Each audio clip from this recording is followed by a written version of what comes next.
Good afternoon, everybody. We will start in about a minute. Let's just wait until exactly past to give everybody a chance to join. If you can just have some patience for about another 60 seconds.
Okay, ladies and gentlemen, good afternoon and hearty welcome to today's session, our free webinar for Popia and Paia. Some awareness we want to do and present to you today, some information pertaining to these two acts. Thank you for making time to attend our session today. We have a similar session tomorrow and a similar session on the 19th, just at different times. So if you would feel you want to join again one of our sessions, there are still other sessions also. So the session today, as well as the other sessions, are all presented on Microsoft Teams, where you've joined.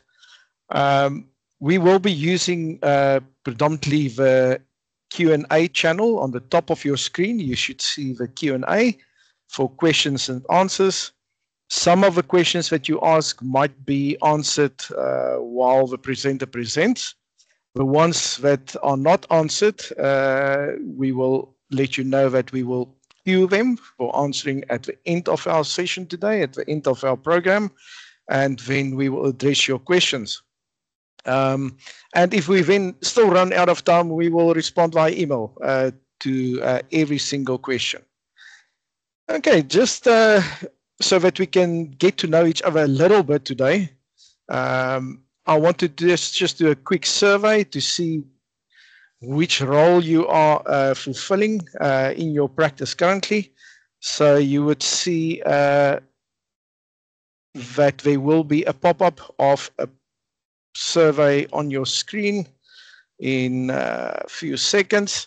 And if you can just maybe just answer for us there, I'll give you about 30 seconds, let's say, just to choose what type of medical practice are you or do you present today or represent today? Are you a GP or you a medical specialist or practice manager or a medical practice support staff member or anything else for other? If you can please indicate to us where you are, which role you are fulfilling today. Yeah, and when you're done, let's give it another, let's say, about 20 seconds. And then I'll close this and we will continue.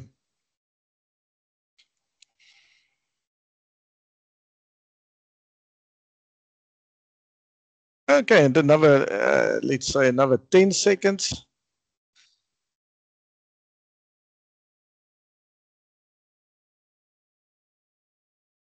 See, some people are still answering. Let's just give everybody a chance just to tell us which role you are representing today. Okay, I see there's people answering in the chat also, which is good.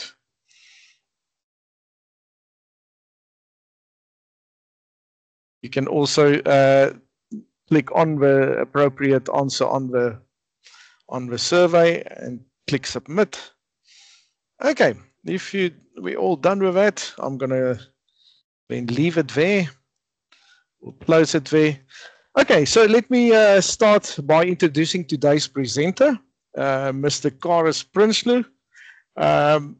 So I've known Karis now for, just over 2 years, I think. Time flies. But he is an old friend of my partner. Karis, a graduated BCom Law LLB graduate, is an experienced and passionate advisor. And Karis comes from a wealth of knowledge with over 12 years specific experience in privacy, legal, and governance, risk, and compliance consulting. Karis has advised throughout his career South African organizations of different levels as well as multinationals in literally all the sectors that you can find in our country: medical, IT, retail, manufacturing, mining, construction, aviation, and as well as tertiary education and logistics. He didn't only advise and consult to businesses in that sector around privacy, but also delivered privacy training since 2014 to clients of various, across these various industries. And then obviously, if we're in privacy these days, you know the information regulator very well, and Karis has also represented a lot of his clients on behalf of his clients with the information regulator. Karis is an admitted attorney since 2003, and he's also the co-founder of NBP Attorneys Incorporated since 2023. He served as a governance risk and consultant, advisor, in-house compliance advisor, consultant, company secretary, as well as a corporate legal advisor. Karis, heartily welcome, and over to you. Thank you very much for the warm welcome, Rudy. Very welcome to everybody. I think all of that stuff that Rudy said just now, you can just throw it all together and say that I'm a privacy nerd. The privacy legislation really energizes me, and for my sins, I've been around when various new pieces of legislation was introduced. But specifically when it comes to privacy and access to information, and specifically within the medical professions, I'm really very passionate about that. Thank you so much for your time today, folks. Just to give an indication of the agenda we are going to talk through today. So firstly, it is Popia and Paya, just some key principles and legal obligations. Then the impact of the legislation on medical practices, how it affects medical practices, including patient records and data security. We're going to look at the role of the information officer. So there we're looking at the role and responsibilities of the information officer, consequences of non-compliance, to understand risks and how to mitigate them. Our information officer supports as a service, assists our clients. And then, as Rudy indicated, we also provide opportunity for questions right at the end of the session. As Rudy said, you're very welcome to pop your questions in the meantime in the Q&A or comments parts in the of Teams. So there where you see that on your screen. Without further ado, looking at the key principles and legal obligations. Just to provide some context to Popia and Paya. So in terms of the South African Constitution, specific provision is made for access to information in Section 32 of the Constitution, and for privacy in Section 14. In the South African context, we work in the law stands on two legs, as you may be aware. On the one hand, there's the common law side to it, where doctor-patient confidentiality lies at the foundation of the common law rights in terms of a doctor and a patient, and the common law also provides for right to privacy. Then just narrow down further the principles of the constitutional rights and legislation is cascaded down into legislation. Some of the pertinent legislation that comes into play here is the National Health Act. The HPCSA also provides specific guidance when it comes to privacy. And then the theme for today's discussion around POPIA and PAIA. So just to give a bit more background about PAIA, I remembered just more than 23 years ago when this piece of information, when this piece of legislation came into effect. This is our access to information law. It enables it enables people to gain access to information held by both public and private bodies. During today's session, we are going to touch on these two concepts every now and again. A public body is for instance, an organ of state or a government department. And then when the legislation speaks to private bodies, it would be a corporate or a private company or a closed corporation, or then, for instance, a legal practice that operates in the private sector. All organizations, and included in that are medical practices and sole practitioners in South Africa, must comply with the requirements of PAIA. And PAIA originally introduced the role of the information officer, which we're going to discuss in more detail during the session. So what PAIA is about, the purpose of the Act is to give citizens right to access information, and that is again held by both public and private bodies. The objectives of the Act is to foster a culture of transparency and accountability in both those types of bodies. The Act provides a mechanism to access information through formal access requests that can be lodged. We hear about formal PAIA requests every now and again. Looking back over the past few years, every now and again, for instance, there are political parties that utilize this. It is a way to ensure that information can be accessed. So the Act has been in effect for more than 20 years. When POPIA came into effect, it amended PAIA as well. Interestingly, PAIA was previously enforced by the Human Rights Commission, and since POPIA came into effect, the information regulator is responsible for both these pieces of legislation. Now, when we move over to POPIA, it is South Africa's data privacy legislation. It deals with how personal information must be protected. Again, the Act makes provision for individuals and legal entities. So it is interesting when we look at other jurisdictions internationally, there's only a handful or so countries where personal information is also attributed to legal entities, such as the case in South Africa. The legislation entrenches our constitutional right to privacy in legislation, and the information regulator was established in terms of POPIA.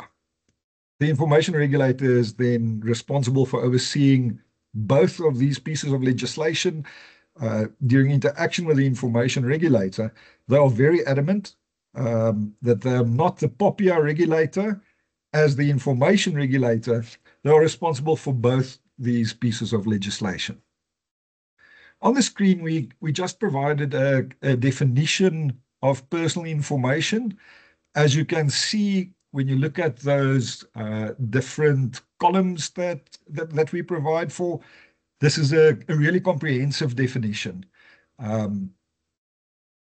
All types of information that attribute to a natural person, such as you and me, are included in this definition.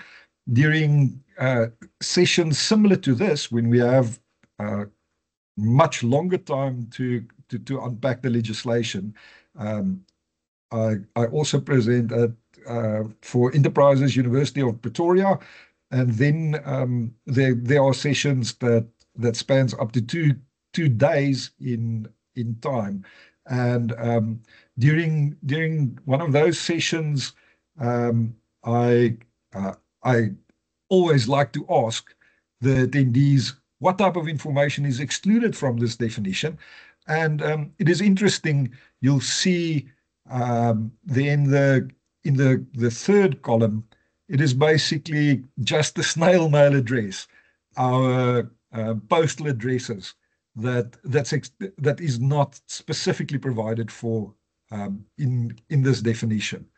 On the next slide, we've just summarized the different aspects of personal information for you, and you are very welcome to have a look at that to again see this is really a comprehensive definition.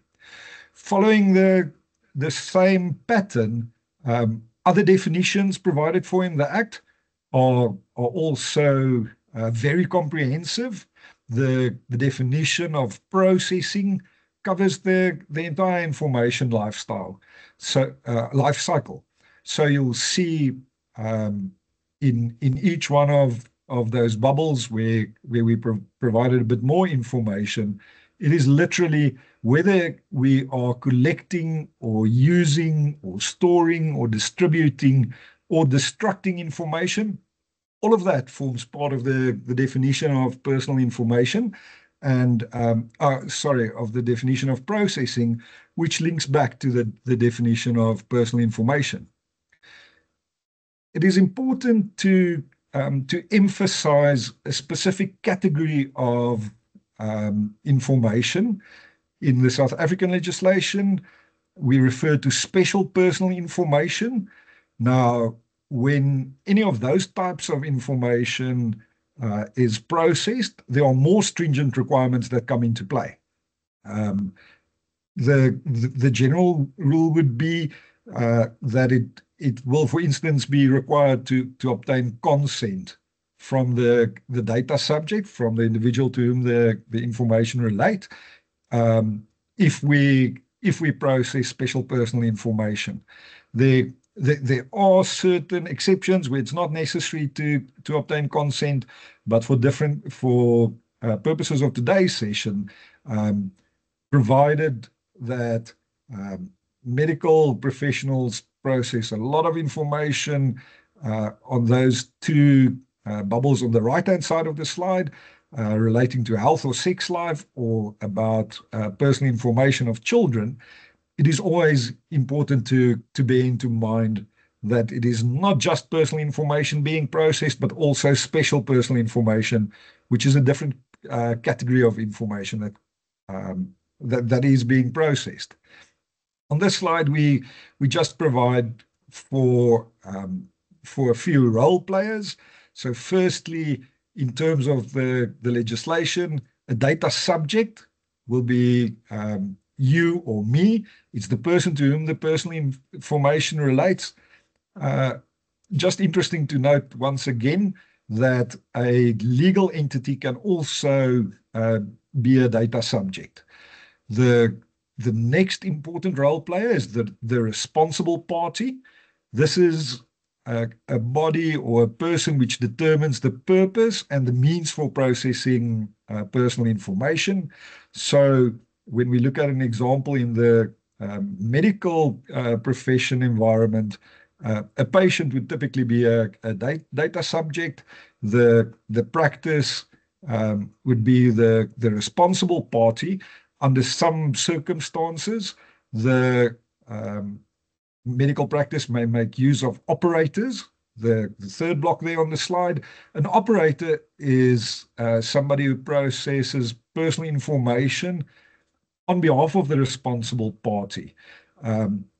Just to think of an example in the general course of business, for instance, when we interact with an insurer, when a insurance company phones me from their outbound call center, it may very well be that call center is an operator acting on behalf of the responsible party. So it is somebody that processes information on behalf of the responsible party under a mandate from the responsible party. It is important to note that the responsible party will always be ultimately accountable and responsible for the processing by the operator. We are also going to go into some detail during today's session on the information officer. Now, by default, for a private body, the information officer is the head of the private body. So generally speaking, it would be the CEO or an equivalent officer of the juristic person. For instance, in the legal environment, as the managing director of our law firm, I am seen as the information officer, and it is necessary for me to register with the information regulator. But we'll go into a bit more details on that. At the heart and soul of POPIA, there are 8 conditions for the lawful processing of personal information. Due to time constraints, there's only a provision today to list them. You're very welcome to reflect back on them afterwards. So just to name them, the first condition speaks to accountability. Condition number 2, processing limitation. The third condition is purpose specification, the fact that information must be collected for a specific purpose, and it provides for the retention of records. Further processing limitations. Condition number 4, that speaks to the fact that whenever we want to process information for an additional purpose, then that additional purpose must be compatible with the original purpose why we collected the information. Condition 5 speaks to information quality. Condition 6, openness. Condition 7, very important, and we are going to stand still a bit on that a bit later during the session. Security safeguards that needs to be in place in terms of the personal information that we process. And condition number 8 speaks to data subject participation. At the bottom of the slide, we just highlighted that certain information that we process fall outside of the scope of POPIA. That is information that is already available in the public domain or that is enforced by law. So an example of information that is enforced by law, for instance, employment equity and BEE legislation, in terms of which it is necessary to process demographical information of individuals.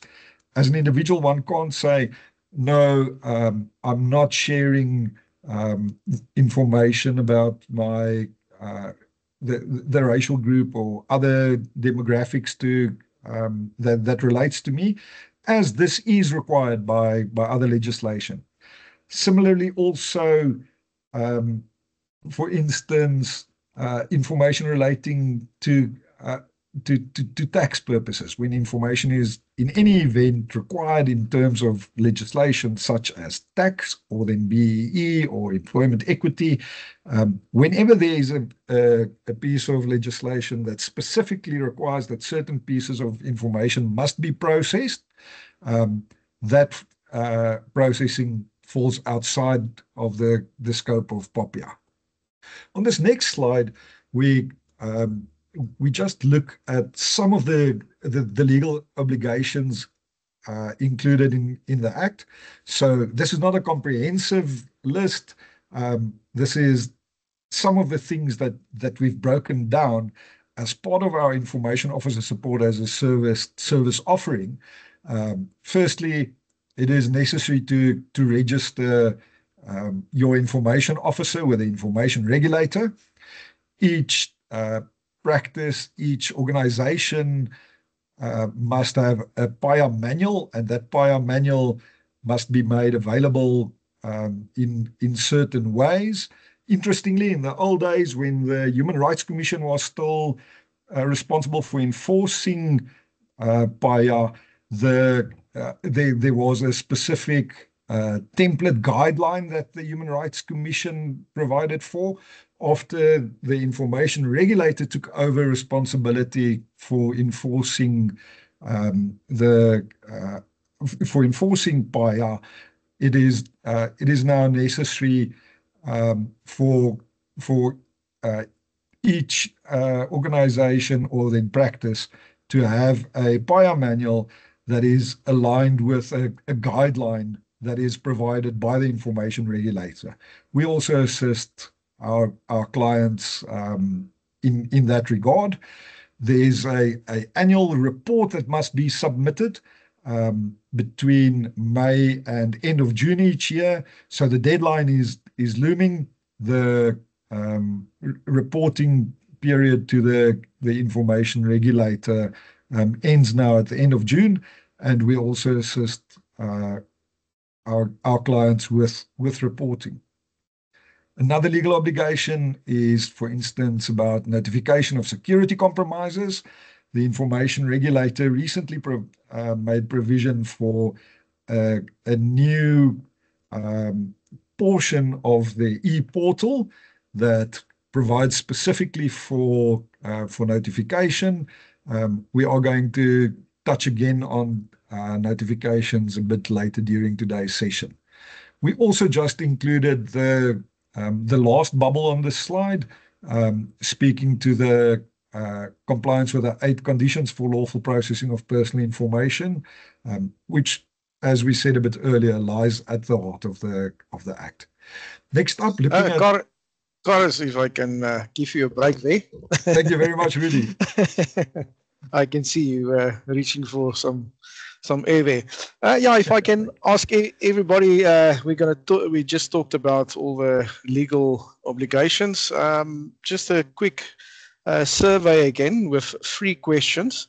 If you can, you will see it pop up on your screen. If you can, please answer that for us and submit your answers. You should see the different options. First question is whether your practice information officer has been registered with information regulator, whether it is yes, no, or unsure, and then you can just at the bottom go to question number 2. Answer that also. Does your practice have a PIA manual and is it available? Again, yes, no, or unsure. And then the last question is just, have you already submitted your annual report for this year to the information regulator? As Coris indicated, the deadline is looming, the deadline of 30th of June. Yeah, and you can put your answers on the survey. You can just tick the appropriate boxes and then submit your answers there. And we will make the survey results available also afterwards. Yeah, we give, let's take just about another 30 seconds to give everybody time to do that. And for Coris just to take a small breather. Okay, let's take another 20 seconds. I see people are answering. Thank you so much.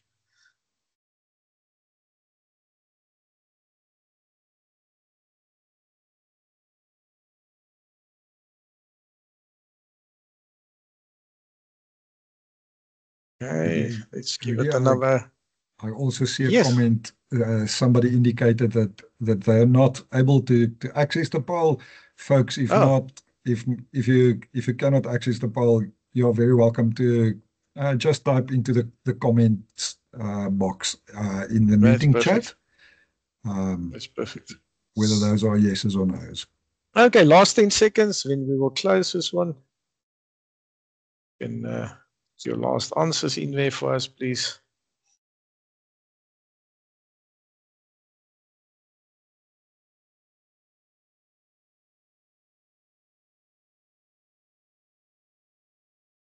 Okay, I'll close it. Thank you so much. Back to you, Chorus. Thank you, Rudy. So, folks, just looking at some of those responses, we see, for instance, that some information officers have been appointed. There are some instances where the submissions haven't been done yet. So, folks, it's just necessary. We just want to emphasize the importance of that.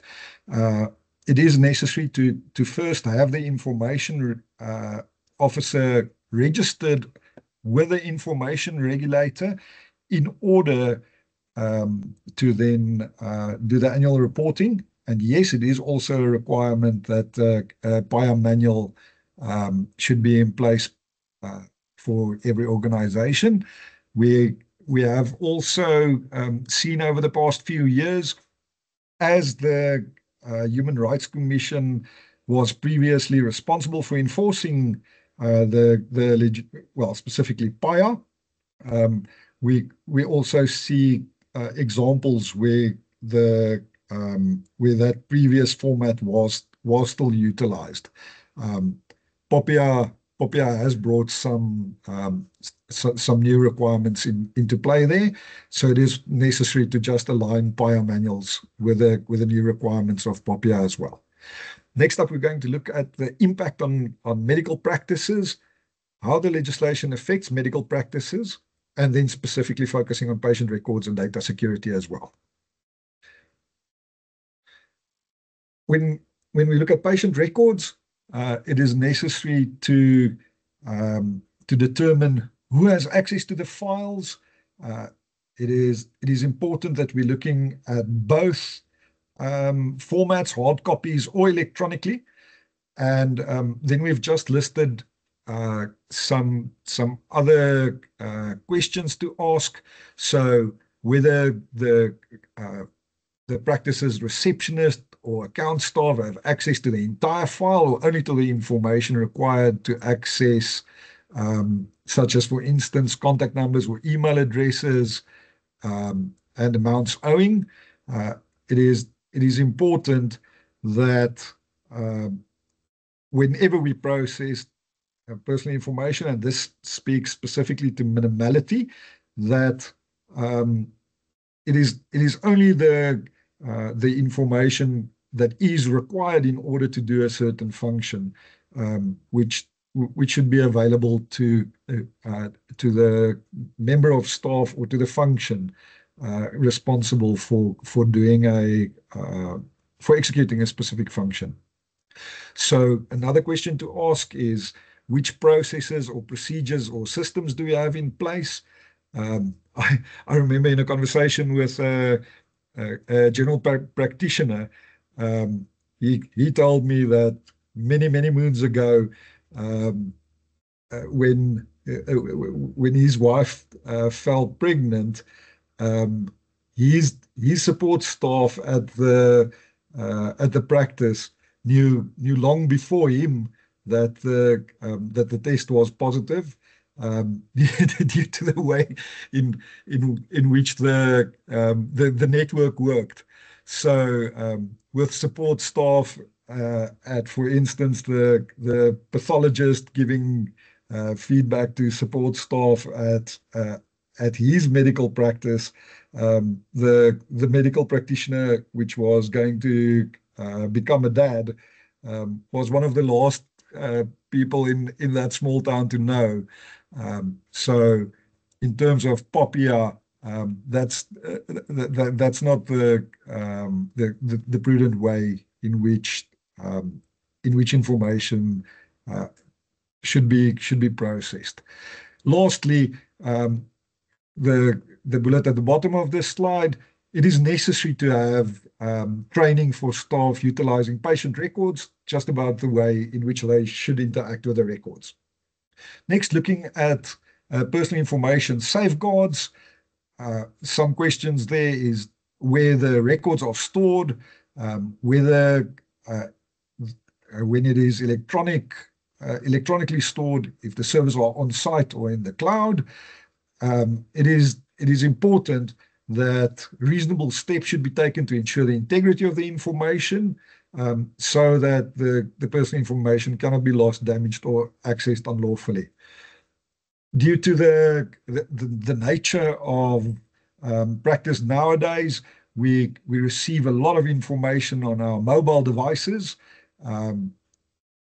Identify which devices you use contain personal information of patients or are connected with your practice's IT systems. It is so convenient to download a patient's records to your mobile device or to forward an email to your private email. Just again, very important to make sure that device is sufficiently secure, that the information is secure on that device. So how accessible is the information if the mobile device is stolen? One can provide for mechanisms to be in place, such as password protection or being able to wipe the device to protect information in the event of a mobile device being lost or stolen. Other pertinent questions that come into play when we look at POPIA's impact on a medical practice: support staff, somebody working in reception or in accounts. Can this information be sent out? Can I discuss the information with others or in front of others? If there are other people in the waiting in the waiting room, is this information that I can discuss in front of others? Who can I contact about information? Under which circumstances is it okay to contact family members about a specific patient's information? Again, how can the information be protected? Emails, who to send it to? A little practical hint is, if it is necessary to send out multiple emails simultaneously, rather use the BCC function in the email. So for instance, when a practice is moving premises, use the BCC function in the email so that patients can't see other patients' information. It's necessary to also think about WhatsApp. Lots of practices utilize WhatsApp groups, either for the practitioners internally or for practitioners to also just quickly on-send information, test information, or the like to colleagues. It is necessary to provide for adequate security there. Another practical question would be about leaving documents or PCs unattended or open, where somebody that's not authorized to access that information can have sight to it. And another practical question that we've had is where after hours, when there aren't as much support staff around, when it's necessary to make appointments or to quickly provide for something from an accounts perspective, after hours, who has access to what once again. And the last bullet on the slide, just referring to consent again. Yes, it is necessary to have specific consent to process medical information, as information relating to health and sex falls within the definition of special personal information. Next, we're going to look at the role of the information officer. So as we indicated a bit earlier, every practice, every organization has an information officer by default. This role was originally introduced by PAIA and it was then expanded on by POPIA. Specific section of POPIA dealing with the role of the information officer is section 55, and there's a specific regulation, regulation 4, that also deals with the responsibility of information officers. The information regulator has published a guidance note that specifically deals with the role of the information officer and the deputy information officer. So looking at the duties of the information officer, generally speaking, encouraging compliance with the conditions for lawful processing of personal information, dealing with information requests made to the responsible party when there's an investigation being conducted by the information regulator, working with the information regulator. The information officer is also the primary point of contact with the information regulator. And then the Act also provides for otherwise ensuring compliance and other duties which may be described. Now, in the regulations, other duties which may be described relates to, for instance, ensuring that a compliance framework is developed, implemented, monitored, and maintained, that personal information impact assessments are done, again, that a PIA manual is developed, monitored, maintained, and made available as prescribed by PIA, as we mentioned a bit earlier, that there are internal measures developed together with adequate systems to process requests for access to information, and then again the role of the information officer to make sure that internal awareness sessions are conducted, and specific fields that must be covered by those internal awareness sessions. Next up, we look at the consequences. Sorry, can we just take another quick survey here? If I can ask, if we can just do another survey, just 2 questions for the audience. The first question is merely, is your information officer adequately trained already to fulfill all these duties, or a little bit you've got to know today? And then the second question would be, is your staff already trained with regards to POPIA and the awareness created so that everybody can fulfill their duties and responsibilities with the required adherence to compliance for POPIA? Just these 2 questions, yes, again, yes, or no, or unsure. I'll give you again about 30 seconds. If you can answer that for us, please. Again, welcome to do it in the chat. I believe some people can't see the survey popping up on their screens. But you're welcome just to pop in your answer. Is your information officer trained adequately? And then if your staff is also trained and made aware of the requirements for POPIA. Right, we give it another 10 seconds, and then I'll close this survey.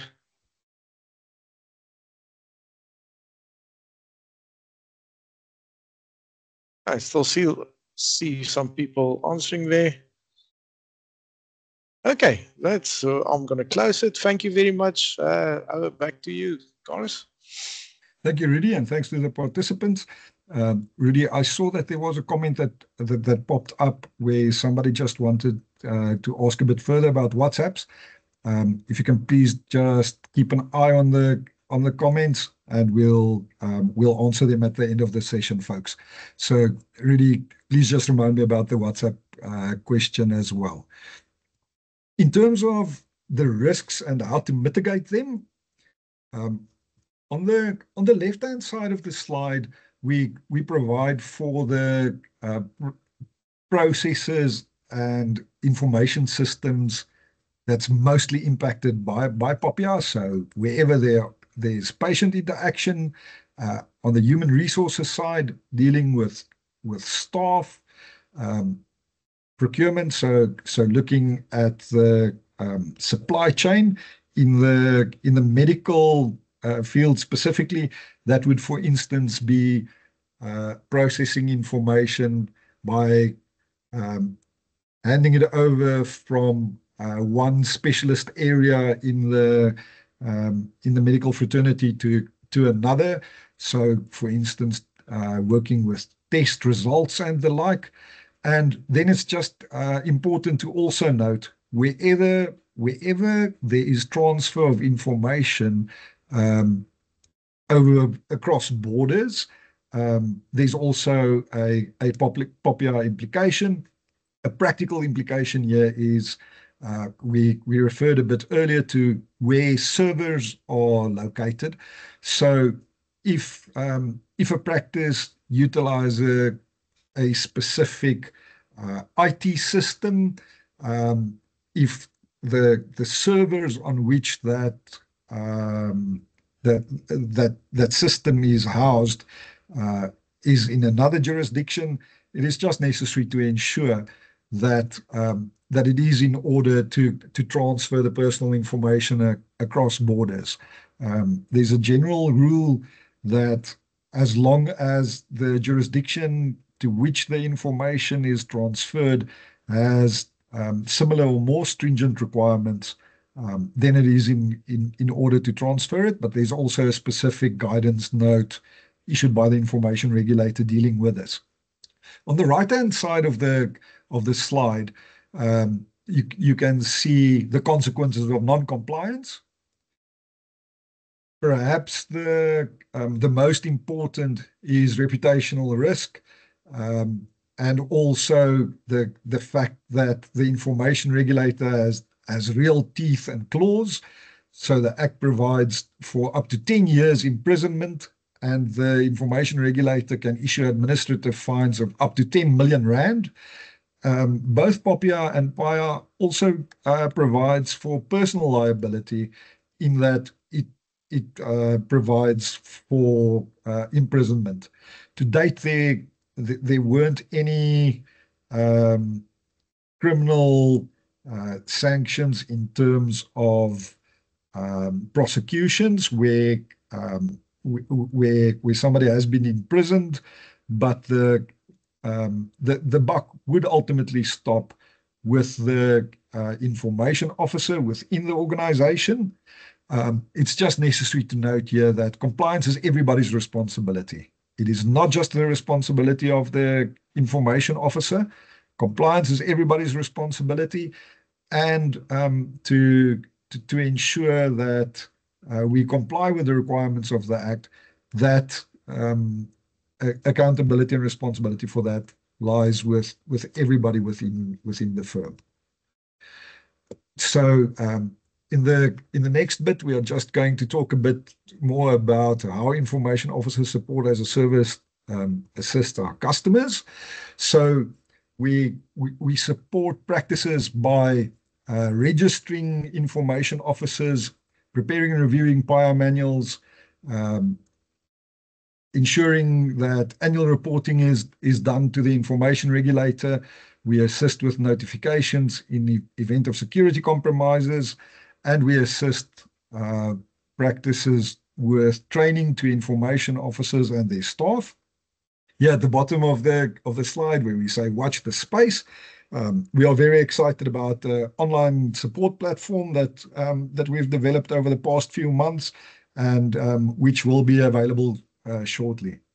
You're very welcome to reach out to us for support when it comes to POPIA and PAIA compliance.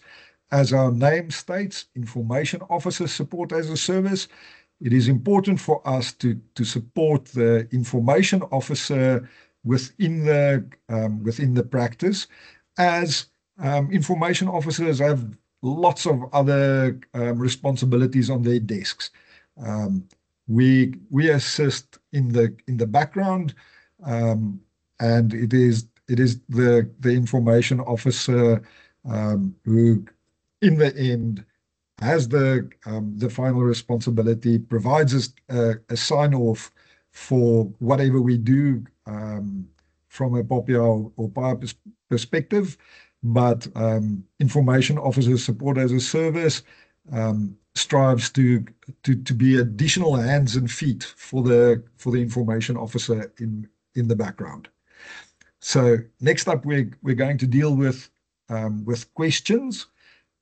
Rudy, are there specific questions that have been posed in the question facilities so far that we can address first? Yeah, absolutely. Absolutely. Thank you so much, Karis, for sharing all that information. Like Karis rightfully said, we will launch our platform, online platform soon. And you can almost see it as the capability of asking a guru at any time and having someone actually worrying on your behalf that your compliance is in place.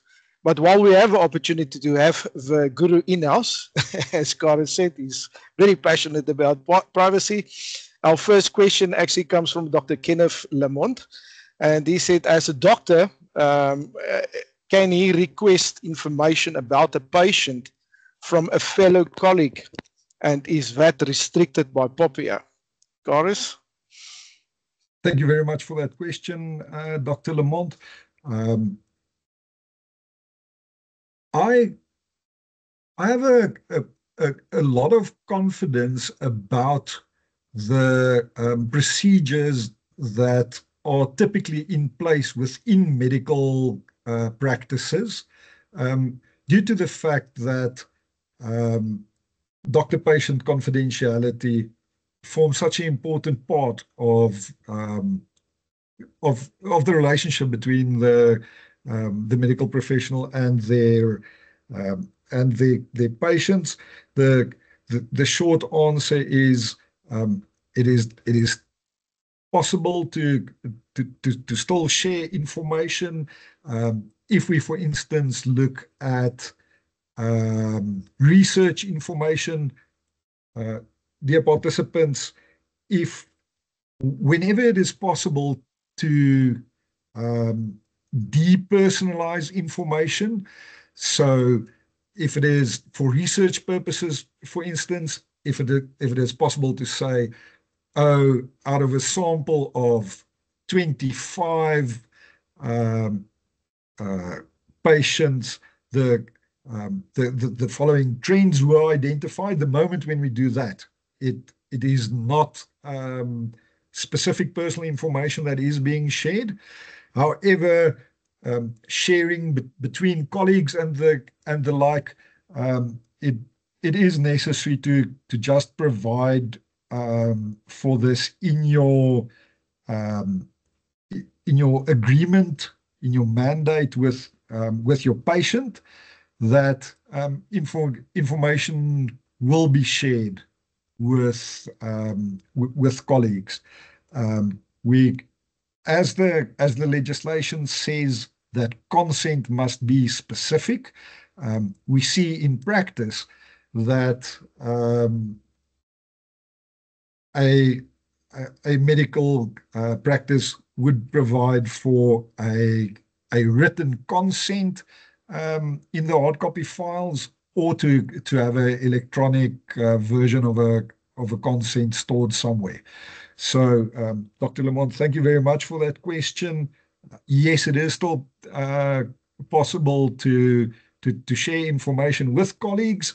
It is just necessary to ensure that we can cross the T's and dot the I's when it comes to the expectation from the data subject, from the patient side as well. Thanks, Rudy. Thank you, Carl. The second question comes from Dr. Christine Loff. She says that they have GPs and audiologists at their practice. Each one is operating under their own practice numbers, but they all form part of the healthcare center. And she wants to know, do they have to register one information officer, and do we need only one per year manual? Thank you very much for an interesting question. Yes, it would be possible to register for. Sorry, Rudy, what do they call the combination of their areas of specialty again? Sorry, Rudy, you're on mute. I'm so sorry. No let problem. me just confirm again. So it was GPs and audiologists, and yeah, it's one healthcare center. Yeah. So the different practice numbers. They all have their own practice numbers. it is possible to have a one information officer for that combination of practitioners, and to have one PIA manual, and just to refer to the different practice numbers. Okay, and then there is another question here. Actually, two questions, again from Dr. Christine. Patients often ask for copies of a radiology, audiology, and other reports. Do we need to have consent, a consent letter for this in place? And then secondly, if patients move to another practice and they or their family members request their medical history from the practice, do we need to have a consent letter for this in place? So more about the sharing of information. Thank you very much. So just to break down that question, Rudy, the first bit of the question was when a patient asks for copies of their tests or their reports for radiology, pathology, and audiology, do they need to have a consent letter or form for this in place to share it with that patient? That's the first question. Thank you very much for that question, Dr. Christine. As the personal information relates to that specific patient, the information can be shared with the patient. It does become more nuanced the moment when it is somebody else asking on behalf of a patient. During the past week, I dealt with an example from a medical practice where test results and the like is emailed, is sent out via email, and then it is not just the patient themselves that can access that email. So provision is then made in the privacy notice for the practice, as well as in the consent form to say that it is necessary for patients to note that when they consent for their information to be shared, or if there is more than one or more people than just the patient who access that information, that the patient must take more specific care about that. It's really diligent from this specific medical practice's perspective that they provide for this specifically in the documentation that they share with their patients. So just on another note, we have seen systems specifically in the radiology environment where it is necessary for the patient to access information online. So there's a portal where the patient can access their own information by providing a username and a password. So there are practical ways to address this as well. Rudy, there was then also another leg to that question about a patient asking for copies of files. Yeah, the second leg was actually if patient, let me just get back to that question. Secondly, if patient move to another practice and then they have, or their family members request their medical history from the practice, do we need to have consent letter or form for this in place to share it with that other practice? Thank you for a very important question. Yes, it especially when the information of an entire household is now shared with another practitioner, where the information doesn't relate to just a specific patient. yes, it would be prudent to provide for that. Another practical way could be to transfer the files by literally handing the information over to the patient themselves. But yes, it would be best to provide for consent under those circumstances. Really looking at it from a time perspective, and the questions that we have received, is there perhaps time for one more question, and then we can address the others online via email? Sorry, Rudy, you're on mute. We have one more, and that's about WhatsApps. You said I must remind you. Question is regarding WhatsApp. What are the regulations around communicating with patients via WhatsApp? So yeah. Thank you very much, Rudy. Thank you.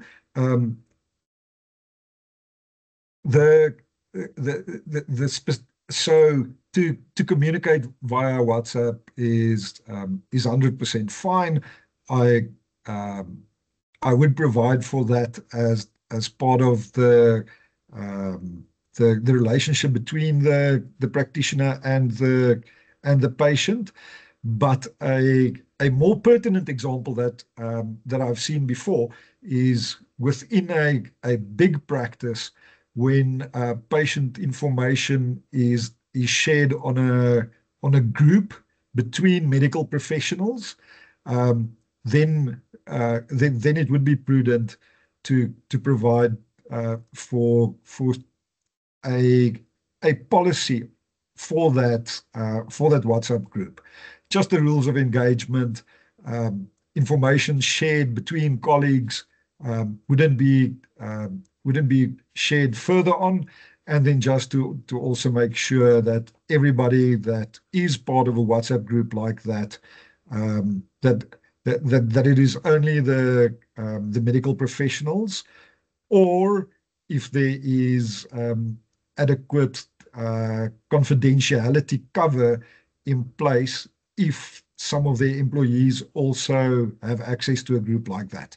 So if there's confidentiality clauses in employment agreement with support staff, yes, then it's okay to also have them as members of a WhatsApp group like that. But when we look at bigger groups, it is prudent to have a small policy just setting out the rules of engagement in that group and how the information will be processed. Rudy, I see that we're a bit over time. Yeah, we're just a little bit over time. You can wrap up. Thank you very much. So it's just a big thank you from our sides. Ladies and gentlemen, we have training focused specifically on information officers in the medical professions coming up during the course of next week. We've scheduled 2 alternative sessions, the one on the 25th of June for between 10 o'clock and 1 o'clock, and another one on the 26th for between 1 and 4. You will receive invites to that session, and you're very welcome to also reach out to us. Use the email addresses that from where you have received the invite for today's session. Thank you very much for everybody's time. It was a real privilege to share this time with you today. Thank you very much. Thank you, everyone. We will also send you a link for the recording of this session today. Have a lovely afternoon. We thank you for your time. Thank you. Thank you and goodbye.